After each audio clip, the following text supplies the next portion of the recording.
अस्सलाम वालेकुम स्टूडेंट्स। उर्दू एक का हमने यूनिट नंबर 5 स्टार्ट किया था। आज ये सबक का आगाज़ करते हैं। लेक्चर नंबर 8 यूनिट नंबर 5 परस्तान की शहज़ादी, पेज नंबर 30। लास्ट पैराग्राफ है, लास्ट लाइन है उसकी। मीर साहब की बीवी, मैं तो फिर कहूँगी कि तुमको शाबाश है। यानी मीर साहब की बीवी जो है वो सैयदानी बी को कहती है कि मैं तुमको फिर शाबाश देती हूँ कि तुम में बहुत हिम्मत है। सद रहमत उस पर, वो उनकी माँ को दुआ देती है कि अल्लाह ताला हज़ार रहमतें आपकी माँ पर करे जिसने आपको दूध पिलाया। अच्छा हमें भी तो सुनाओ। ये पेज नंबर 31 है। फर्स्ट पैराग्राफ और फर्स्ट लाइन है। क्या हुआ था, क्यों गई थी? परस्तान कैसा मुल्क है, वहाँ क्या क्या देखा? परस्तान जिधर परियां जिन वगैरह रहते हैं उस जगह को कहते हैं। सैयदानी, वो किस्सा याद आता है तो कलेजे पर सांप लौटने लगता है।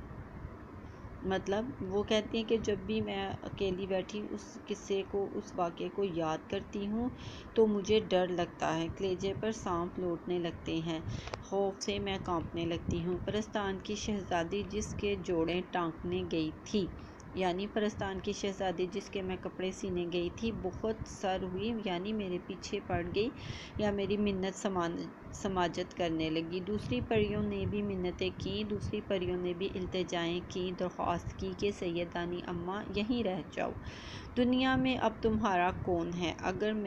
मगर मैंने एक ना मानी। मतलब उन्होंने इसरार किया कि हमारे पास परस्तान में ही रह जाओ, मगर मैंने उनकी एक नहीं सुनी। मुझ बदनसीब को तो अपने जैसे इंसानों की बेमुरवतियाँ देखनी थी।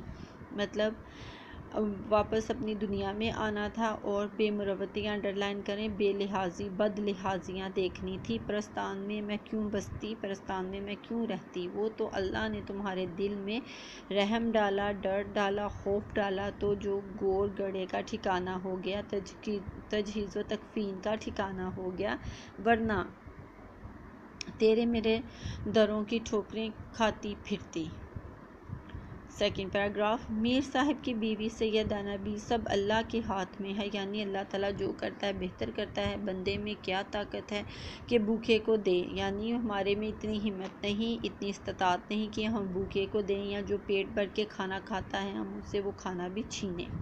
हर एक अपनी तकदीर का खाता है। हमारी क्या असल के किसी के साथ सलूक करें, किसी के साथ बदसलूकी करें या कोई रवैया रखें। वो ज़बरदस्ती हमसे तुम्हारी खिदमत करवा रहा है। मतलब वो अल्लाह ताला के बारे में कह रहा है कि हम में इतनी इस्तात नहीं कि हम किसी भूखे को दे सकें, या जो पेट भर के खाना खाता है उसका हम खाना छीन लें। हमारी क्या असल, हमारी क्या औकात कि हम किसी के साथ कोई सलूक रवा रखें। वो ज़बरदस्ती, यानी अल्लाह ताला के बारे में कह रहा है कि वही ज़ात है जो हमसे तुम्हारी खिदमत करवा रहा है। सैयदानी बी, खैर अब तुमको अपनी बीती कहानी सुनाओ। अब तुमको, यानी अब तुम आप अपनी बीती, अपने ऊपर बीती हुई कहानी सुनाओ। बेगम, ये वो दिन थे कि नवाब अज़ीमुद्दौला बहादुर की इकलौती बेटी के ब्याह की शादी की तैयारी हो रही थी। मार जोड़े सिल रहे थे, यानी मुसलसल लगातार ज़ोरों शोरों से कपड़े सिल रहे थे। अव्वल तो मुझे रात दिन वहीं रहना पड़ा, यानी शुरू के दिनों में तो मुझे वहीं रहना पड़ा, गुजारा करना पड़ा। काम हल्का हो गया, यानी कुछ जोड़े सिल गए तो दिन को चली जाती और शाम को अपने घर चली आती।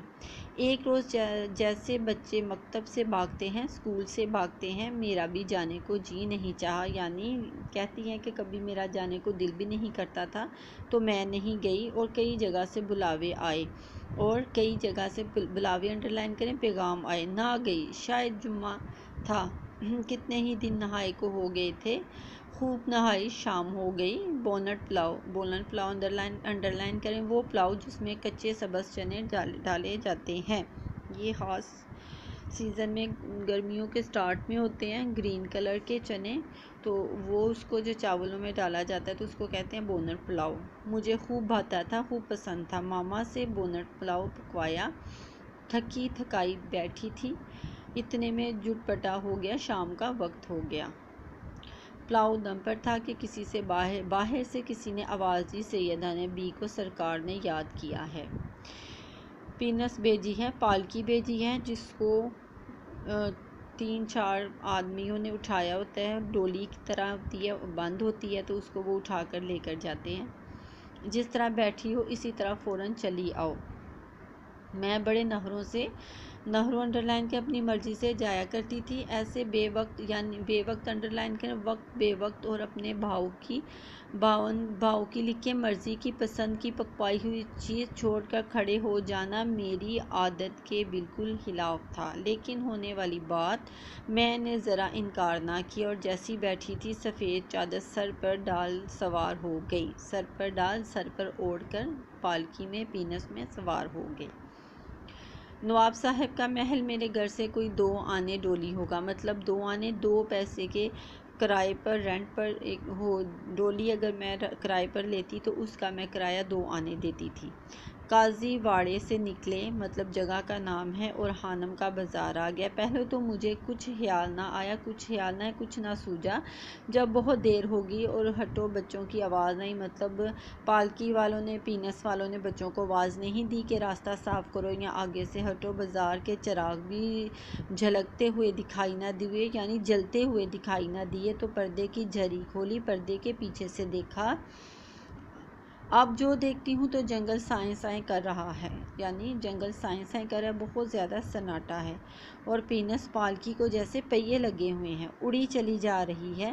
کلیجہ دک سے رہ گیا، کلیجہ منہ کو آ گیا، پریشان ہو گیا، بدن میں سنسنیاں آنے لگی، سنسنیاں لکھیں کانپنا، بدن میں کپ کپی آنے لگی، ہاتھ پاؤں ٹھنڈے پڑ گئے، ہاتھ پاؤں ٹھنڈے ہو گئے کہ یہ کیا غضب ہوا، یہ کیا مصیبت آ گئی، یہ موئے بدقسمت خوار، پالکی کو اٹھانے والے انڈر لائن کریں، خوار، موئے بدقسمت خوار پالکی کو اٹھانے والے کہاں لیے جاتے ہیں؟ اس جنگل میں کون سی سرکار ہے، کون سی حکومت ہے، کون سا بادشاہ ہے، کون سا شہزادہ ہے؟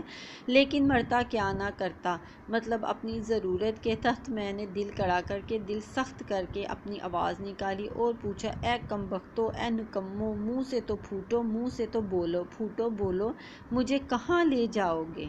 ارے وہ تمہاری کون سی ستیہ ناسی سرکار ہے، یعنی کون سی ایسی حکومت ہے، یا کون سے ایسا تمہارا بادشاہ ہے جو مجھے بلا رہا ہے؟ ہنستے ہوئے کسی نے جواب دیا، سیدہ نبی، خفا کیوں ہوتی ہو، ناراض کیوں ہوتی ہو؟ بادشاہ سلامت نے بلایا ہے، کوئی دم میں محل کی جمع کو کہتے ہیں دکھائی دیتے ہیں۔ پیج نمبر 31 تک ہماری ریڈنگ کمپلیٹ ہے۔ 10th کلاس آپ لوگوں نے اسٹوڈنٹس اس کے ورڈز میننگ اچھی طرح سے یاد کرنے ہیں، اور ان پیراگراف کو ریڈنگ بھی کرنا ہے، مطلب اس پیراگراف کو آپ نے پڑھنا ہے 2-3 بار، اور ان کے ورڈز میننگ بھی یاد کرنے ہیں، ٹھیک ہے؟ Okay students.